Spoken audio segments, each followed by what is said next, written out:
नमस्कार. आऊचा खाऊ या यूट्यूब चॅनलवर मी मेधा तुमच्या सगळ्यांचं मनापासून स्वागत करते. रोज सकाळी नाश्त्याला उपीट पोहे खाऊन कंटाळा आला असेल तर नवीन काय करायचं, किंवा डिनरला सुद्धा आपल्याला बऱ्याचदा पोळी भाजी खायचा कंटाळा येतो. मग अशा वेळेस वन डिश मील म्हणून काय करायचं, किंवा सुट्टीच्या दिवशी ब्रंच साठी आपल्याला काहीतरी हवं असतं. म्हणून असाच एक चटपटीत पदार्थ मी तुम्हाला दाखवणार आहे, तो म्हणजे टोमॅटो ऑमलेट. चला रेसिपी बघूया. हे पहा, आता टोमॅटो ऑमलेट करण्यासाठी आपल्याला लागणार आहे 2 मोठे टोमॅटो. ते मी असे जरा मोठे मोठेच तुकडे करून घेतले. मिक्सर मध्ये घालूयात.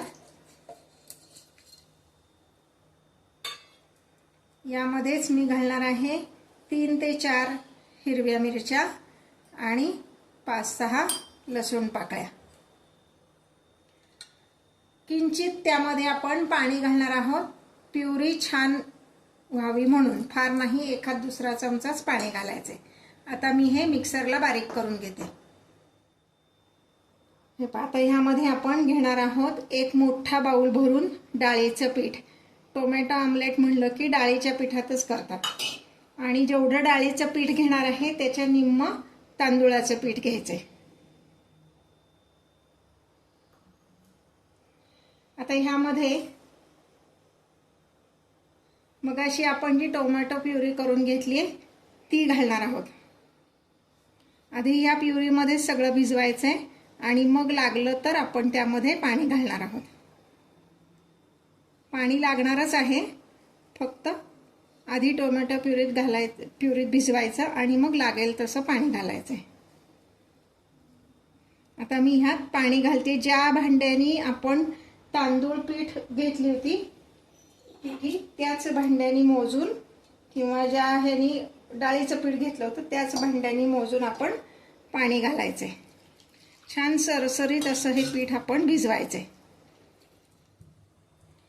आता मी काय केलं, जे मगाशी आपण पीठ आणि टोमॅटो प्युरी एकत्र केलं होतं ते पुन्हा एकदा मिक्सरमधनं काढते, म्हणजे ते एकसंध असं त्याचे तयार होतो डो, आणि ऑमलेट छान तयार होतं.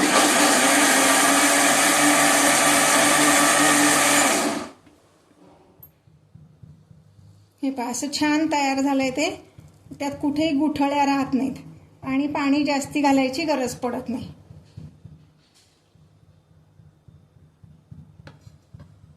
आता हे मिक्सरच्या भांड्यातलं काढून घेण्यासाठी मी थोडंसं पाणी घालते, म्हणजे जेवढं पीठ आपण घेतलं होतं,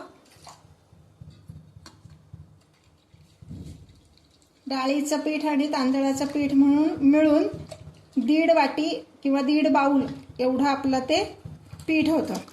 त्यात मला टोमॅटो प्युरी आणि पाणी असं मिळून सगळं 3 बाउल मला वापरावं लागलं, म्हणजे पाणी फक्त 1.5 बाउल वापरावं लागलं. आता ह्यामध्ये मी घालणार आहे मीठ.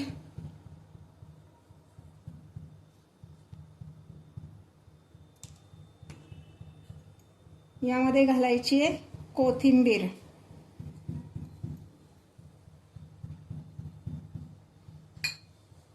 यामध्ये मी थोडीशी मिरपूड घालणार आहे, त्याने चव छान येते.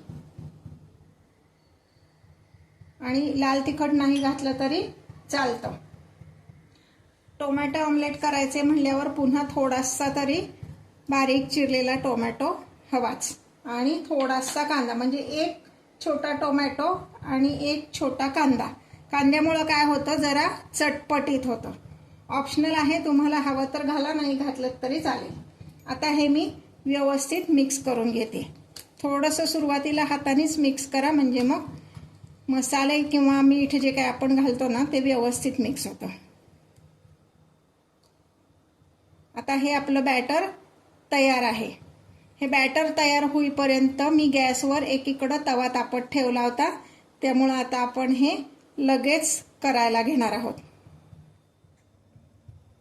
एकीकडे आपण तवा तापत ठेवला होता. माझ्याकडे बिडाचा तवा आहे, तुमच्याकडे जो असेल तो, म्हणजे बिडाचा किंवा नॉनस्टिक कुठलाही वापरलात तरी चालेल. हा बिडाचा तवा मी ठेवलेला आहे, तो तापलाय का बघणार आहे.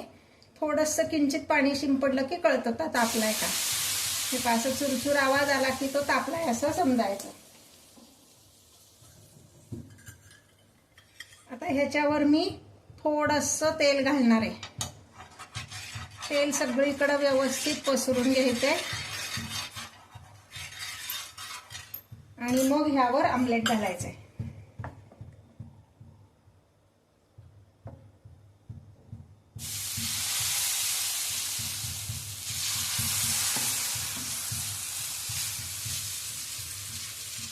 हे आमलेट किंचित जाडच घालायचं असतं, पातळ घालायचं नसतं.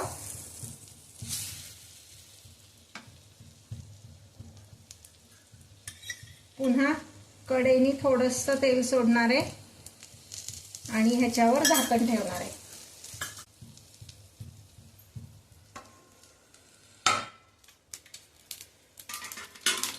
झाकण काढून बघूया.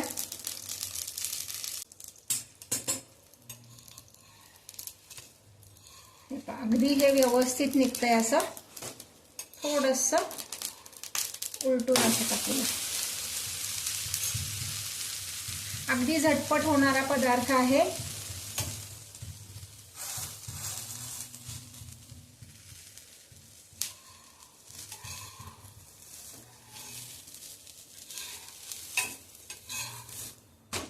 हे पहा, हे आपलं टोमॅटो ऑमलेट तयार आहे सर्विंगसाठी. हे पहा, हे आपलं टोमॅटो ऑमलेट तयार आहे सर्विंगसाठी.